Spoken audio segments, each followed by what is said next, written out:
Cette cartographie illustre le développement du savon au Liban entre tradition et modernisation. On peut voir sur la carte une légende avec des couleurs et des flèches qui représentent les différentes étapes. Au nord, Tripoli est indiqué comme un centre historique de production artisanale. Au sud, Sidon apparaît aussi comme un pôle important du savon traditionnel. On peut voir à l'aide des flèches mauves que le savon était diffusé progressivement du nord et du sud vers le reste du pays. Au centre, Beyrouth est représenté comme un pôle de modernisation avec une production plus développée. Ainsi, la carte montre le passage d'une fabrication artisanale locale à une production plus moderne et étendue dans tout le Liban. Cette frise chronologique montre la révolution du savon au cours du temps. On peut voir au début de la frise vers 2000 avant Jésus-Christ que les premiers savons apparaissent au Moyen-Orient, utilisés surtout pour nettoyer. Plus loin sur la frise, vers 700 après Jésus-Christ, la fabrication devient plus artisanale avec des méthodes traditionnelles.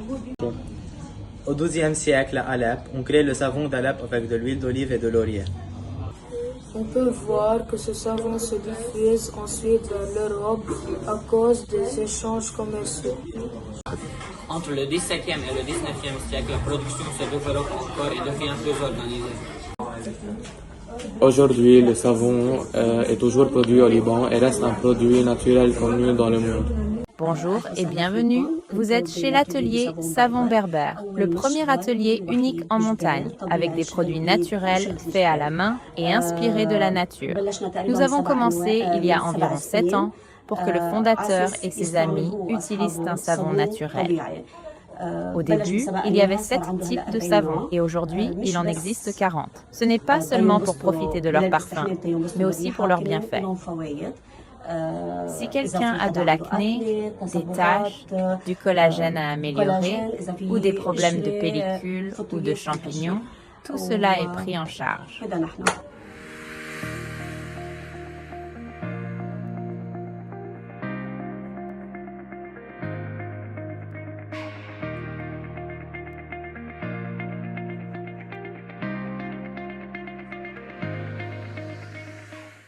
Quels sont les ingrédients clés qui font l'authenticité de tes savons?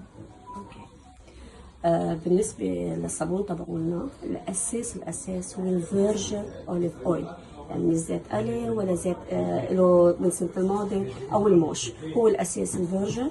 أكيد سود كوستيك لأن الصابون بينعمل بالسود كوستيك يعني بالأيتون، بس بينترك فترة بين شهرين ل3 أشهر بصير نوت يعني بصير ناتشرال. هذا التراديشنال. Comment choisis-tu tes parfums et tes couleurs? بالنسبة عنا ما في بارفان، في الويل اسانسيال، هي بنختار نقول ناتشرال يعني اجباري يكون ويل اسانسيال. الاكثر شيء مشهور يعني مطلوبين بنجيبهم وبنعمل فيهم. بالنسبة للكولور ما عنا كولور لأنه بس تقول ناتشرال ممنوع يكون في صبغات. Qu'est-ce qui t'a poussé à créer des savons libanais traditionnels? بيير اللي هو صاحب الاتوليه بلش من 7 سنين على اساس يستعمل هو واصحابه اشياء صابون طبيعي لانه كل شيء بالسوق كله كيميكال. بلش من 7 سنين تيستعمل شيء ناتشرال، بس هو مش من وقتها بلش. لما كان عمره 4 سنين بيير بيعمل صوب الطريقه التقليديه، هلا عم بيعملها بالطريقه العلميه. Comment allies-tu tradition et innovation dans tes créations? بالنسبة للصوابين عنا بين الصابون التقليدي وصابوننا أول شغلة هو بالزيت الزيتون، الكل بيستعمل الموش أو زيت القديم، نحن لا رحنا على الفيرجن.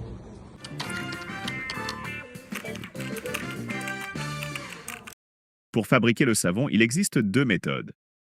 Nous, ici, on n'utilise pas de cuisson au four.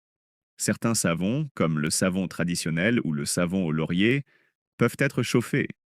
Mais pour d'autres, comme le savon au miel, ce n'est pas possible, car la chaleur abîme le miel et lui-même fait perdre ses propriétés. C'est pareil pour le lait. Il doit rester à une température modérée, sinon il perd sa valeur. Chaque type de savon a donc sa propre méthode de fabrication. La différence entre eux se fait aussi pendant le temps de séchage, appelé curing period, qui améliore la qualité du savon.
Pourquoi certains savons respectent la peau alors que d'autres peuvent perturber l'équilibre naturel?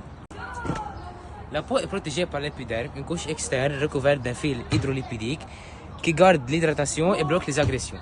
Le film a un pH légèrement acide d'environ 5,5 qui aide à protéger la peau contre les bactéries. Le savon libanais, souvent naturel, nettoie la peau tout en respectant en partie cet équilibre, grâce à ses ingrédients doux comme l'huile d'olive. En revanche, certains savons à mousse ont un pH plus élevé, donc plus basique, contenant des agents chimiques. Cela peut perturber le film protecteur et enlever trop de lipides et provoquer sécheresse ou irritation. Donc la différence vient du pH et de la composition. Un savon doux protège l'épiderme alors qu'un savon trop agressif peut l'endommager.